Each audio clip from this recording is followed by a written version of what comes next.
quase brasileiro, e hoje estou me sentindo em África aqui, né? Estou me sentindo bem acolhido, bem representado por todos.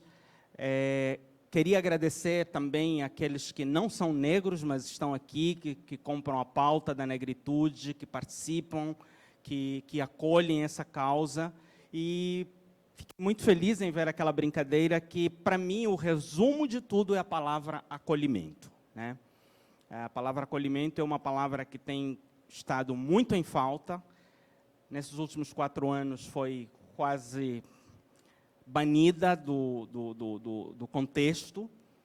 E é muito gostoso ver falar através de atos, de atitudes, falar com o corpo, desde a primeira apresentação de dança aqui, aquele movimento. Eu acredito que existe uma frase que diz que uma imagem fala mais do que 1000 palavras. E eu acredito que aquele movimento fala muito mais do que várias palestras e várias falas que vão acontecer ainda ao longo desse período todo. Então, fiquei muito marcado e ali para mim, foi o resumo de tudo que a gente vai falar. O restante da minha apresentação está lá, vocês podem ver. Eu trabalho hoje em Paulínia, na Prefeitura de Paulínia, na Rede Pública de Paulínia, mas já trabalhei na Rede Pública de Sumaré, na Rede Pública de Hortolândia e quase trabalhei na Rede Pública de Vinhedo. Trabalho também com a Justiça Federal do Trabalho, no TRT 15, onde eu presto serviços na área de saúde mental como perito judicial. O que mais é que eu posso falar? Trabalhei com saúde da família nesses municípios onde eu participei. Na sequência, eu já posso falar? Já posso falar. Bom, então, eu vou falar sobre saúde da população negra. E, como gosto de movimento, vou ficar também em pé, para que seja mais fácil a gente conversar. Esses 2 projetos são projetos que eu toco no âmbito privado, no âmbito particular, e onde eu, especialmente nesse último aqui, congrego ideias, ações, atitudes, movimentos relacionados à situação da população negra. Todos eles estão debaixo desse guarda-chuva, que eu abro a sua mente, que é um projeto que eu tenho, que vocês podem ver lá pela internet, e ter mais dados em relação a ele. abraasuamente.com. Bom, falando em situação da população negra, saúde da população negra, eu gostaria de trazer um panorama da realidade, do contexto como um todo, as doenças mais prevalentes, um pouco sobre Covid, o que precisamos fazer para contribuir, para mudar esse contexto, que ainda precisa avançar, teve vários avanços, a importância do SUS nesse processo. STA é um projeto que eu vou falar no finalzinho dele, que fala sobre a saúde mental da população negra. E então já vamos começar a falar sobre o panorama. Os negros representam a maioria das populações que iremos descrever a seguir. Populações desempregadas e subocupadas representam 64%, os negros. Isso faz com que ele não consiga um emprego de qualidade na sua área de formação. E, quando isso acontece, ele acaba tendo um salário menor e, muitas vezes, mesmo que tenha equiparação de formação, o seu salário ainda é menor. Temos o contexto dos quilombolas. O Brasil tem cerca de 6.000 comunidades, que representam 16 milhões de pessoas negras que vivem relativamente à margem da sociedade. Isso equivale praticamente ao estado do Rio de Janeiro. E 30% deles são idosos, com todas as limitações que a terceira idade, no contexto não só brasileiro, como no mundo inteiro, traz para a vida de uma pessoa. Tem um bom número de população negra que é ribeirinha, pescadores artesanais, especialmente aqui no Vale da Ribeira, em São Paulo. Muita gente em situação de rua e todo mundo conhece a história, como se processou a história da realidade do negro no Brasil. o negro trabalhou durante séculos sem poder receber salário, trabalhou durante séculos sem poder ter a sua própria casa, trabalhou durante séculos sem poder ir a uma escola, trabalhou durante séculos sem poder ter uma poupança no banco, acabou a escravatura, entre aspas, e foi jogado para a sociedade do jeito que ele estava, sem formação educacional, sem uma poupança, sem uma casa, sem identidade. O que sobrou para essa pessoa? O morro, a favela e, em muitos casos, roubar, assaltar, cometer delitos. E aí o destino final dele é a cadeia. Então, 61% da população no país, estatística geral, 61% dos detentos são afrodescendentes. Existem alguns estados onde esse percentual é de 94%, especialmente no Nordeste.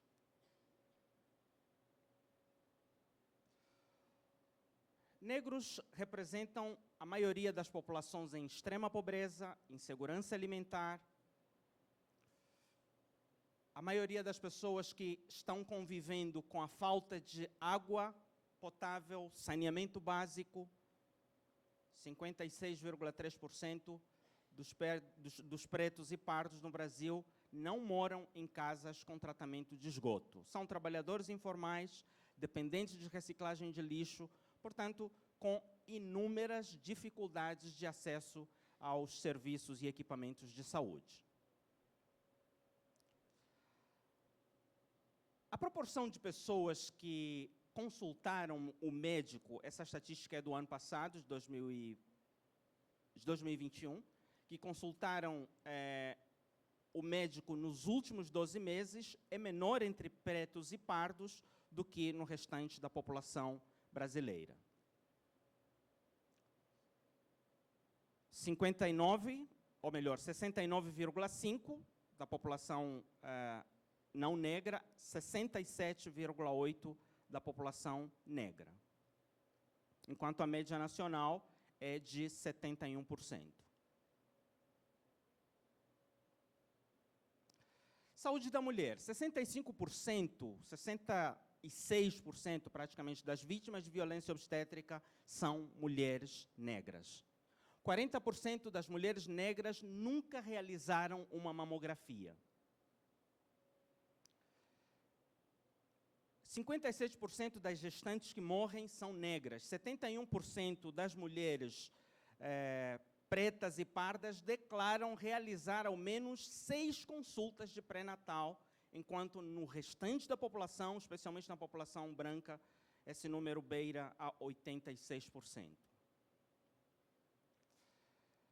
Quais são as doenças mais prevalentes entre a população negra? Anemia falciforme, por causa da questão de uma questão genética específica de uma molécula ligada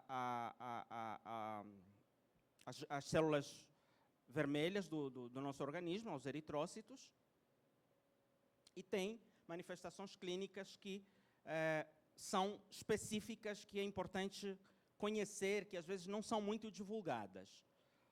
As principais é conformação do aparelho esquelético, fraqueza, que às vezes passa batido, fraturas de repetição, insuficiência cardíaca congestiva, retardo no crescimento e também retardo no aprendizado. Diabetes mellitus atinge mais homens negros, cerca de 9% a mais que os homens brancos, e mulheres negras, cerca de 50% a mais do que mulheres brancas. Então, é algo extremamente marcante. As manifestações clínicas do diabetes, a maior parte das pessoas conhece, então dispensam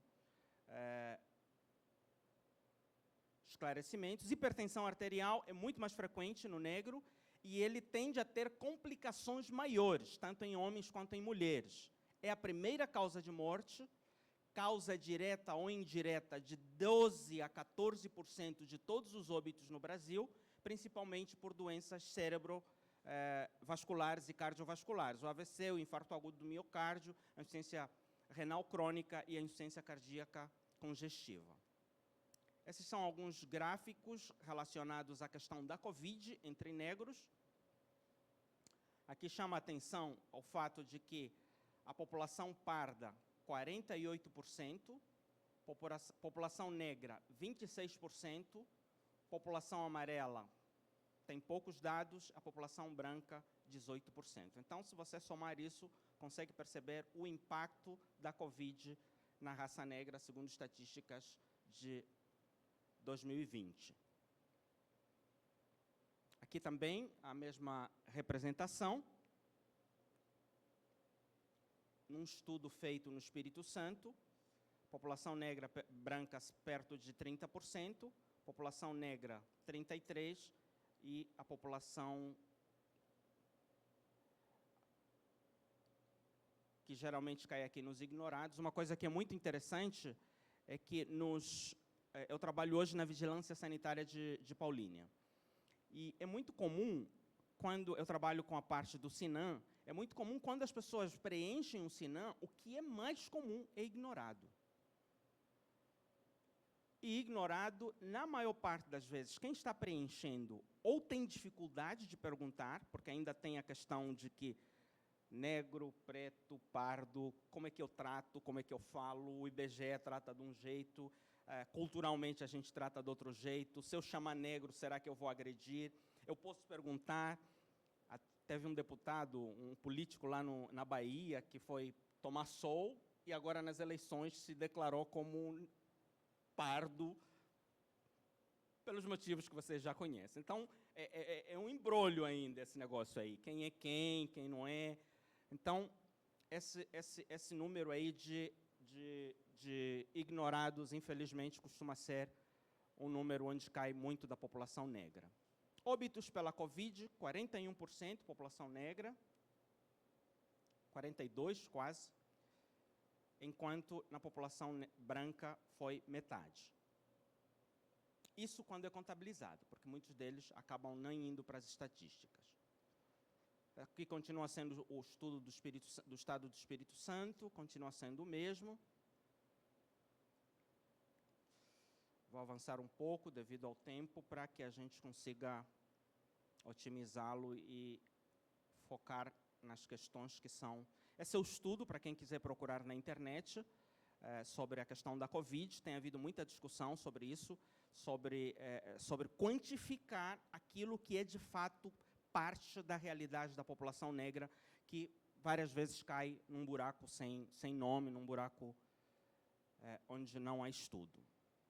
Quando eu fui pesquisar, fui estudar sobre esse assunto, descobri que existe uma política nacional de saúde integral da população negra. Tem dado seus passos iniciais, mas entre a teoria e a prática, ainda existe uma grande distância, como sempre. Então, eu vou me ater um pouco a ela para que a gente se aproprie um pouco mais disso e possa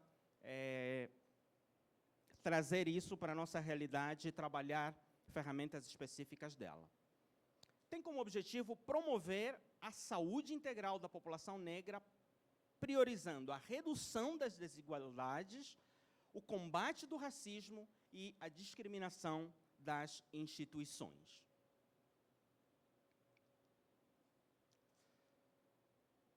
Um dos seus eixos é a inclusão dos temas de racismo e saúde da população negra nos processos de formação. Há uma frase que eu gosto muito, que diz o seguinte: mais guerras, mais batalhas foram ganhas pelas letras do alfabeto do que por todas as guerras e todos os armamentos que já existiram na história da humanidade. Toda a grande guerra termina numa mesa de negociações, num acordo de paz que precisa ser redigido, precisa ser divulgado, precisa ser fiscalizado e precisa ser observado. Sem educação, não existe caminho, não existe saída.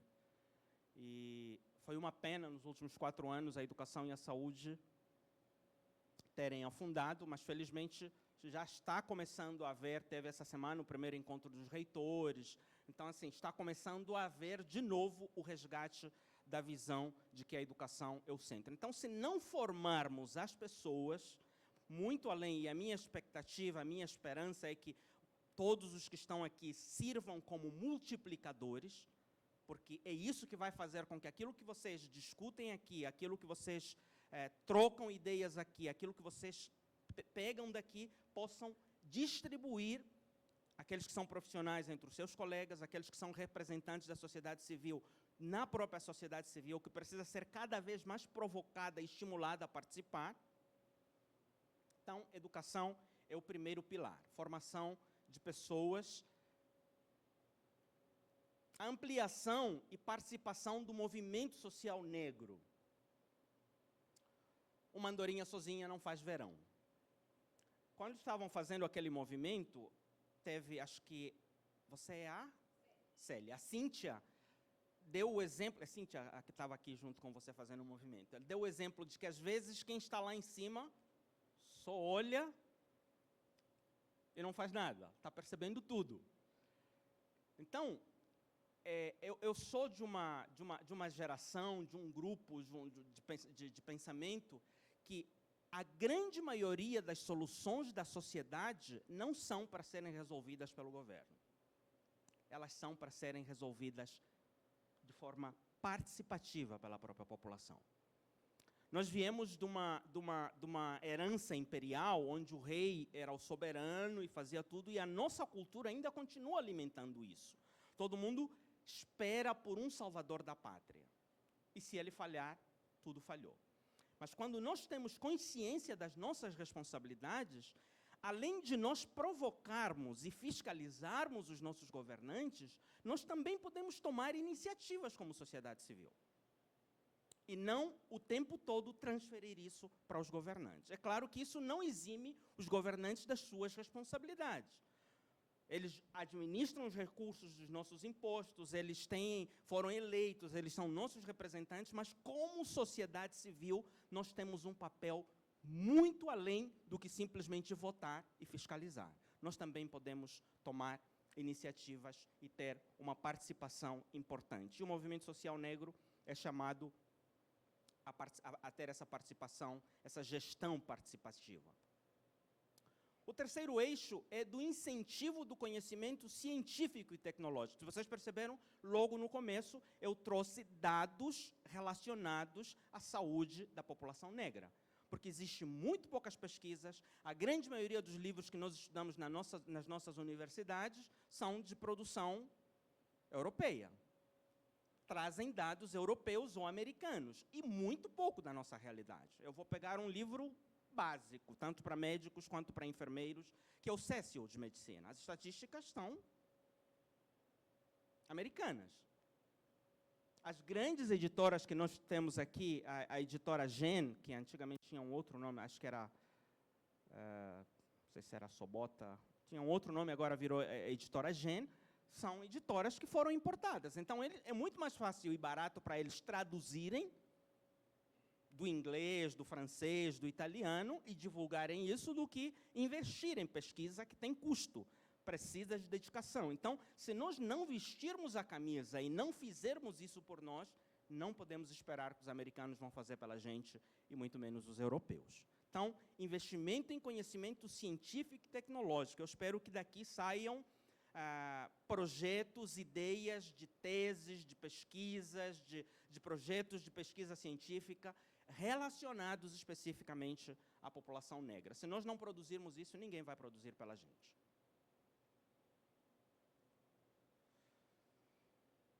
Tem havido um movimento muito bom nos últimos 16 anos, 16, 20 anos, de resgate de saberes e práticas da população, práticas populares, e integrá-las para a saúde. Ainda soa muito, ainda tem um peso muito grande a saúde integrativa oriental, que é rica e não podemos desprezá-la, tem uma contribuição muito grande nas práticas integrativas, mas precisamos resgatar outras questões relacionadas ao saber popular. Quando vocês estavam fazendo aquelas brincadeiras, aí eu me lembrei, e é um dos momentos em que eu me senti em África.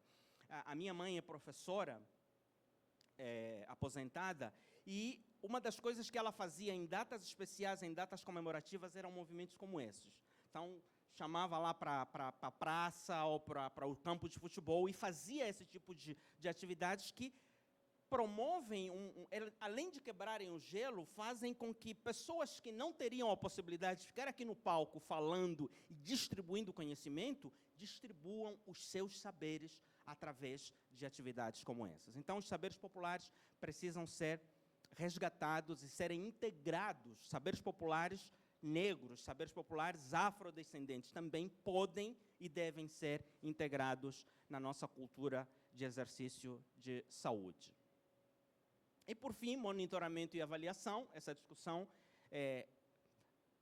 não precisa de tantos empurrões, porque isso tem sido falado constantemente. Vamos monitorar, vamos participar. E os conselhos de saúde têm exercido esse papel de forma progressivamente marcante, louvável, e é algo que é extremamente positivo.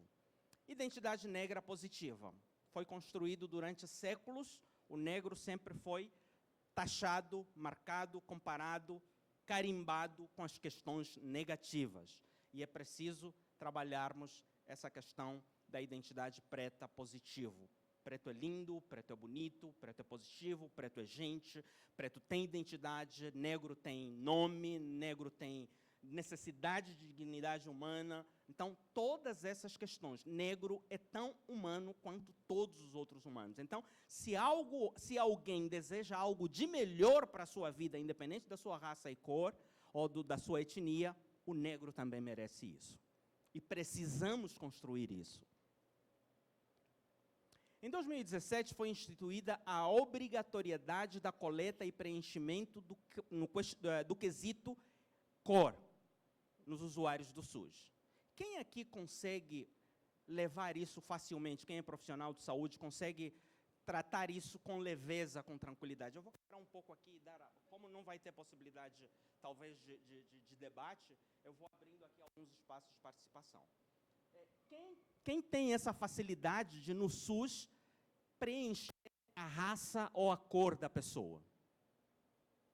Tem facilidade. Muito bom. E como é a reação, normalmente, do usuário em relação a isso? O que é mais fácil? É você perguntar para ele qual é a sua cor, a sua raça, ou é você anotar de acordo com o que você percebe? Ou os dois? Anotar a visão dela, perguntar. Pergunta, mas eles têm dificuldade para responder. Aí envolve questões de...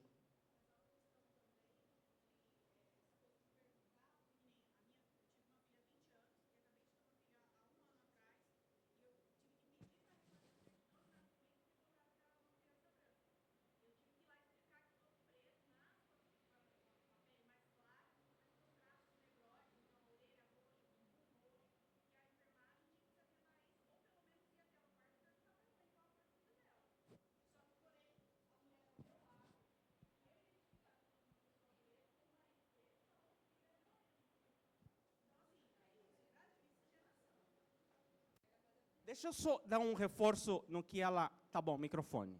Alguém pode circular aí com o microfone, à medida que as pessoas forem falar, porque ele está gravando, então é importante. É extremamente importante. Essa semana estávamos conversando com o Marcelo, que trabalha no CEPIR, e ele levantou também isso. Quando a filha dele nasceu aqui na maternidade, aqui no Hospital Samaritano, também aconteceu isso. Alguém teve a ideia, quando foi fazer o teste do pezinho, de colocar como branca. E aí uma técnica de enfermagem, que é preta, filha de mãe preta, mãe de filho preto, disse, espera aí, gente, preto, negro. E quem era a pessoa que estava fazendo o teste do pezinho? Branco. Porque, em inconscientemente, viés inconsciente, eu sei que o racismo é real, ele existe, ele está plantado, ele é estrutural, ele é tudo aquilo que a gente conversa. Mas, às vezes, inconscientemente, todos nós, inclusive nós negros, tendemos a puxar a brasa para a nossa sardinha. Mas um branquinho para minha lata de sardinha? Mas um pretinho para minha lata de sardinha? Contanto que ele seja pretinho ou branquinho, está tudo certo, não tem problema. Mas agora, fazer essa salada não é nada positivo. A senhora ali? Então, o que eu acho interessante é esse movimento do vai e vem. Eu acreditei que há 21 anos atrás tinha sido um processo bem avançado. Quando o meu filho foi registrado, não veio cor e nenhuma das minhas sobrinhas mais velhas. No documento de nascimento não está específico a cor. O que eu, enquanto mãe preta, fiz a leitura? Ótimo, ele vai chegar, ou eu vou dizer qual é a cor da pele dele. E aí a escola vem, depois de um certo tempo, e o coloca como, não sei se foi moreno ou tal. Eu falei, quem deu essa declaração? Aí a moça da secretaria não precisou nem responder, né? Eu falei, vocês consultaram ele? Não, então a gente vai consultar vocês. Eu falei, olha, ele já tem capacidade de se olhar, de saber a qual etnia ele pertence. Então, eu não vou responder essa pergunta. Vocês vão perguntar a ele, por gentileza, e ele vai responder. Então, e ainda fiquei como a mãe afrouxata, né? Falei, não tem problema, porque eu aprendi dentro da minha casa que eu nasci uma criança negra. E o meu filho também aprendeu que é uma criança negra e convive com a gente, mesmo tendo um tom de pele um pouquinho mais claro, porque também tem um monte de misturas. Certo. E aí, de repente, eu fui ver um certidão de nascimento mais recente, onde a mãe relata também que teve que fazer essa discussão para que trocassem a cor da pele da criança, porque puseram pardo. Certo. Então, vamos continuar, depois, se houver disponibilidade, eu abro mais um pouco de tempo, para dizer duas coisas. Eu tenho um filho, eu sou casado com uma mulher parda, brasileira, e tenho 2 filhos. A minha filha é um pouco mais clara, mais puxada para a mãe, e o meu filho é mais puxado para mim. O meu filho tem 8 anos, a minha filha tem 12. E nós conversamos muito sobre essa questão de identidade negra em casa, e eles são muito bem trabalhados em relação a isso. O meu filho de 8 anos, quando pergunta para qual é a cor dele, ele diz, sou marrom. Com todo o discurso que nós travamos, os filmes que assistimos, a discussão que tratamos. Então, assim, existem algumas questões inconscientes que, às vezes, até a pessoa, mesmo sendo adulta, ainda continua tendo essa dificuldade. Você pergunta, aquele moreno ali, mas por que é moreno? Porque vai que eu chamo preto, eu chamo negro. Mas pode chamar neguinho. Então, esse movimento de vai e vem, como ela falou, que é extremamente interessante, é útil. É como os solavancos, aquele movimento que vocês estavam fazendo aí, sacode e tira a poeira, tira tudo aquilo que estava escondido, faz com que eu olhe para o outro, pense, questione, me questione. Então, é ruim, é triste ter que fazer esse papel de chegar lá e confrontar? Mas é uma maneira de dizer, eu estou vivo, sou a mãe dessa criança, sou o pai dessa criança, e o meu filho vira e mexe, a gente... E olha o interessante, ele não gosta de assumir que é negro, mas ele adora tudo sobre África, mais do que a irmã dele mais velha. Adora os avós africanos, que nunca viu, que nunca viu pessoalmente. É o que mais conversa com a minha mãe no celular. Agora tem o WhatsApp, e ele só conversa com vídeo. Se não tiver vídeo, também ele não conversa. Não adianta, porque tem que ver a pessoa. Ele adora. Então, você percebe que está lá no sangue. Ele gosta de dançar, gosta de jogar futebol e tal, mas é marrom. Só que só tem 8 anos. Então, a gente vai dar tempo ao tempo para que ele vá assimilando isso. Alguém pode dar o microfone aqui? Já vou lhe passar, só para... Não, vamos começar por ela, que já está lá o microfone, depois eu te passo. Bom dia, gente. Então, quando o senhor perguntou o que é mais fácil, eu, enquanto agente comunitária de saúde, eu digo que mais fácil é perguntar, porque eu estou considerando isso como uma questão de respeito.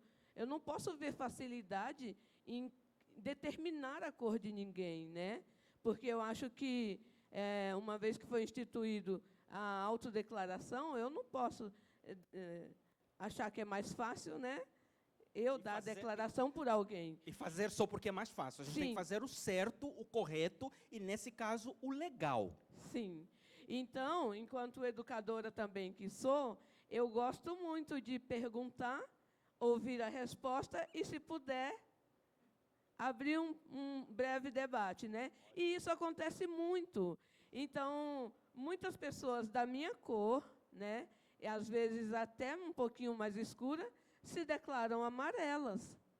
E aí, então, eu tenho que contar para elas que o IBGE e tal preservou essa modalidade de cor aos orientais. Mas isso não é feito por todos os profissionais, né? Então, eu sempre pergunto, porque eu acho que o mais fácil é a gente poder debater, sobretudo porque vivemos num país racista, onde qual é o negócio declarar-se preto? Né, para quem não passou por um processo educacional bacana, que conscientize, né? Então, num país onde dizer sou preto é ter uma mira, né, apontada para a sua testa, onde dizer sou mãe de pretos é não saber se seu filho volta para casa, qual é o negócio? E talvez esse seja meu próximo espetáculo. Qual é o negócio? Muito bem, obrigado. Pode trazer o microfone para cá? Enquanto vem vindo, o meu filho, uma das coisas que, até como médico, eu nunca passei por muitas situações como essas, porque o médico ainda no Brasil é tido como intocável, faz parte de uma casta lá de cima e tal. Embora eu não personifique isso, mas o meu filho, uma das coisas que acontece é, se ele me ver conversando com um policial, acabou a conversa. O que você estava fazendo para conversar com o policial? Filho, o policial está para garantir a nossa segurança. Então, assim, no inconsciente dele, já tem aquela questão de que preto, se tiver no carro, se tiver, tudo aquilo que não preciso explicar aqui. Pequeno. E eu, não só por ser um formador de opinião, como penso diferente em relação à sociedade civil, e dos papéis, em relação à questão dos papéis, não tem problema nenhum em conversar com um policial e tal. Esses dias teve aqui no centro de convivência, a gente parou e um cara estava dando ré. E, coincidentemente, eu ia pegar a minha família, coincidentemente era em frente daquele posto policial, e a senhora era branco. Aí ele estava dando ré com o carro, eu disse, e acho que eram 19, eu disse, esse cara vai bater em mim. Aí, eu raramente buzino. Taquei a mão na buzina. Aí o cara foi, avançou, voltou. De repente, acho que o meu vidro é um pouco fumê, então não sei se ele viu que eu era negro ou não, talvez não. Ele desceu. Voltou o carro, parou, colocou a mão atrás, já sei o que esse gesto significa, né? Colocou a mão atrás, e a minha esposa disse que ele tinha ficado muito tempo conversando com o pessoal lá da polícia. Ele disse, os senhores estão com algum problema? Precisam conversar alguma coisa aqui com a polícia, com a esquadra? Eu disse, não. Eu baixei o meu vidro, aí as crianças no carro já começam... Eu disse, não, na verdade o senhor estava dando ré, eu não sabia se o senhor estava me vendo ou não, buzinei para que não acontecesse um acidente. Baixei o vidro, ele veio, conversou, olhou, e pela maneira como eu conversei com ele, ele voltou para o carro dele e foi. Então, assim, ter uma arma aqui atrás, especialmente antes do dia 1 de janeiro, era um trunfo extremamente importante. Ok, ir até aos que mais precisam. Aqui, você quer fazer uma pergunta? Quer fazer uma contribuição? Vamos lá. Bom dia, né? Está todo mundo ouvindo? A minha contribuição é atentar para esse quesito de raça e cor, o quanto é necessário a gente estimular isso dentro da escola. Não só com os alunos, mas também com os educadores, porque, que nem nossa colega falou, é mais fácil escrever, induzir qual é a cor da pessoa, mas o correto é ela aprender desde cedo quais são essas classificações. E quando o senhor diz que seu filho se classifica como marrom, e ele não consegue dizer que ele é negro, ele sabe que ele é, mas ele não consegue dizer, é porque nós temos uma sociedade, para ele, cruel, que não o permite. Então, é um escudo que ele faz, ainda quanto criança, para poder se aceitar dentro de uma sociedade. Ele tem certeza que ele é negro, Sim. mas para a sociedade, se perguntar para ele qual a cor, ele vai dizer que é marrom. E ele precisa acreditar nisso para poder estar nos meios onde ele está, com certeza. E isso não é só ele representa uma multidão de jovens que estão aí na sociedade, que se colocarem lá no IBGE a cor marrom, vai dizer que é marrom também. Eu gostaria de... Vocês vão ter tempo para discutir mais sobre isso, mas eu preciso respeitar o tempo, até para facilitar o trabalho de vocês lá na frente. Então, gostei muito dessas últimas duas contribuições em relação à educação. Eu pergunto, a melhor maneira de ajudar uma pessoa é saber como eu posso ajudá-la, e não impor aquilo que eu acho que eu tenho que ajudá-la. Então, pergunte para ele. Quebra o gelo, e depois aproveite para educar. Meu filho, marrom. Só um minutinho. Meu filho, marrom. Ele está usando isso como escudo, mas nós estamos trabalhando em casa todas as ferramentas para que o escudo maior que ele possa ter seja a sua própria dignidade humana. Só que isso se aprende. E com 8 anos ainda é um pouco cedo para já incorporar, mas não é cedo para começar, nem é cedo para investir. Então, a educação é a chave. Eu vou dar a última palavra aí para que a gente consiga terminar. Dentro dessa parte da educação, né, Só encosta um pouco mais o microfone. Nós, educadores, eu tive um momento que eu fiquei muito constrangido quando eu coloquei a minha preferência de cota, né, quando eu fui estudar. O meu registro estava branco. E eu nunca passei a olhar antigamente os pais iam lá e registravam e colocavam e pronto. Do Nordeste, ainda sou nordestino. E quando eu fui lá pedir a minha cota, o meu direito de cota, a pessoa, mesmo me vendo, ela disse, não, mas você é branco. Eu falei, não, eu acho que você não... Eu sou pardo, negro, filho de descendentes de negros, e eu quero minha cota. E ela não aceitou, porque o meu registro estava como branco. Como branco. Então, gosto muito de uma frase que diz que a gente não é negro, a gente se descobre negro. Eu me descobri negro no Brasil, porque em África eu não precisava, todo mundo era preto, era igual, mas quando cheguei aqui, eu me descobri, e muitos de vocês estão ainda passando por esse processo. Esse é um programa que eu tenho de saúde mental para a população negra, chama-se STA, Superando os Traumas da Afrodescendência. Está nos sites que eu falei para vocês, e quem desejar pode tirar uma foto desse QR Code e ter acesso a ele para conhecê-lo. O site está lá, eu vou deixá-lo por último aqui. Muito obrigado pela oportunidade.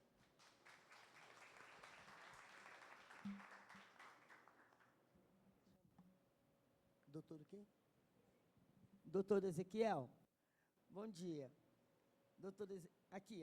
Doutor Ezequiel, desculpa, o senhor falou que ele era o último, mas eu não posso ir para a minha escola sem falar com o senhor. É o seguinte, eu sou da educação, e o que o senhor está falando, a sua palestra, ela é maravilhosa. E ela poderia voltar-se para a educação. Nós temos esse tipo de problema na educação, o senhor estava contando, o senhor estava falando. O senhor está aberto para fazer palestras em escola, pelo menos na minha, que eu ficaria muito feliz. Sim, com certeza. Um dos meus objetivos ao criar o site, estar presente na internet, é justamente esse, para que, além das pessoas terem acesso a essas informações, a esses dados, as pessoas consigam... eu esteja acessível e disponível, tá certo? Eu não vou me estender aqui numa outra palestra, nos meus vídeos na internet, tem canal no YouTube, estou no Instagram, vocês vão ver histórias de como eu comecei a me envolver com essa situação. Teve justamente a ver com o fato de, quando eu não tinha condições, no começo da minha carreira, os meus filhos estudavam na escola pública, depois que as coisas começaram a melhorar um pouco, a gente decidiu colocá-los numa escola privada. E aí começou a farra do racismo. Então, foi aí onde eu me envolvi. Então, estou aberto, não só para escolas públicas, como para escolas privadas. Os meus contatos estão aí, é só falar comigo em inbox, tanto no Instagram, eu uso mais o Instagram, mas tanto no Instagram como outros. Quem quiser depois pegar o meu contato, pode pegar aqui. Eu só não gosto de colocar na rede, porque senão depois vira um inferno. Mas se vier, quiser conversar comigo, a gente pode trocar o WhatsApp aí sem problemas nenhum. Mas estou disponível. E se não, quem não conseguir pegar, eu respondo a todas as minhas mensagens em inbox, tanto no Facebook quanto no Instagram, e aí a gente pode despoletar uma conversa.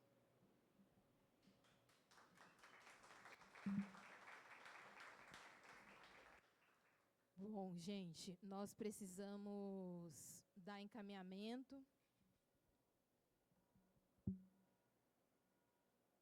Oi, e continuar. Isso aqui está mais alto, né? Dá para ouvir melhor. As pessoas que nós convidamos para facilitar e para coordenar os grupos estão lá fora fazendo uma conversa. E aí eu não sei se eu já... a Tida foi lá chamar. A gente não vai abrir para um diálogo com o doutor Ezequiel agora, a intenção não é essa, mas, como ele disse, né, os contatos dele está aí, e o doutor Ezequiel chegou aqui através da CEPIR, então, tanto o Marcelo quanto o Max pode fazer esse meio campo também, tá bom? Aí eu acho que fica mais fácil para quem é de Campinas fazer esse diálogo.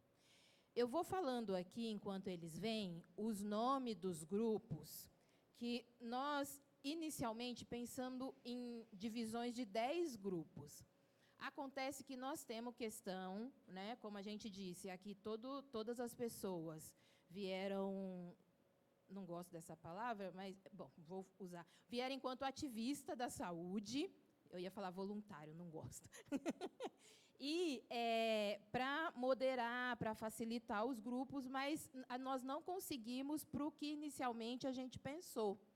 Então, nós vamos fazer realocações aqui. Eu vou ler corrido, vocês ouvem, e depois a gente vai erguer a mão para ver quem tem interesse em qual. Eu posso ler 2 vezes, né, e com calma, para que vocês consigam assimilar e a gente ir para a discussão dos grupos, tá bom? Uma outra coisa também que eu acho que é importante eu já dizer aqui, é que dessa conferência livre sairão delegados. Lá na hora da inscrição, nós perguntamos se tinha interesse em sair delegados. Eu não sei como que está o número, Tida.